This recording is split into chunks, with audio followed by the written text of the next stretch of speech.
I had been putting off Kim Possible movie So the Drama because as much as I love Disney and I love animations, I don't really have that many strong memories of Kim Possible.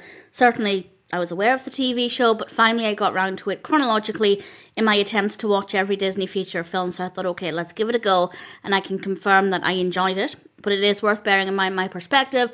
Basically, my perspective is I might have seen a few episodes here and there.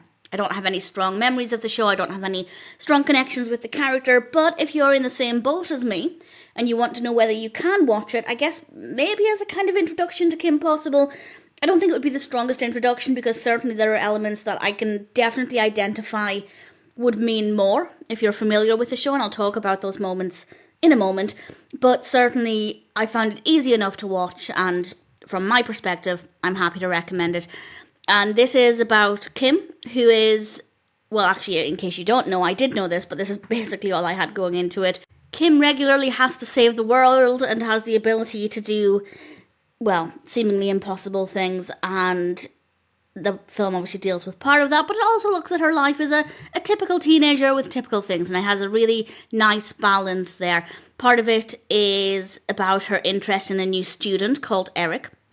Meanwhile, Ron is interested in Kim, and Dr. Drakken is causing problems with an army of large toys. So Kim has a lot to deal with here. So she has to save the day while also dealing with, as I said, kind of typical teenage situations. Once I was caught up with the basics, I did a tiny bit of background reading.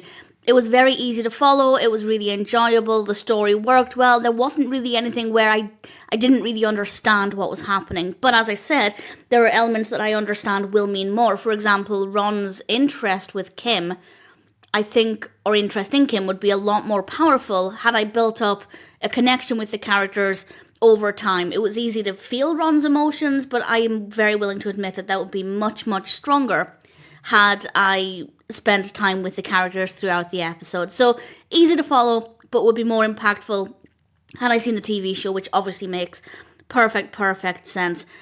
That being said, it's still a solid narrative with great pacing, plenty of substance, plenty of emotions. The characters are well written, they're believable. The animation is fabulous, great character designs, a lot of attention to detail, a really strong colour palette. The music is great as well, great voice acting. In a way it feels very early 2000s or mid 2000s, but also kind of timeless. I could absolutely see them creating this story today, so it works really well by presenting a bit of nostalgia, but having a bit more of a timeless feel to it. And for me it did feel nostalgic, not necessarily because I'm familiar with Kim Possible as a TV show, but there are certain aspects of the animation style that maybe does feel early, mid-2000s, whereas the topic, the narrative, a bit more timeless. So I had a lot of fun with it. If, like me, you're kind of brand new to Kim Possible, and you want to watch this for whatever reason, give it a go. It's easy to follow.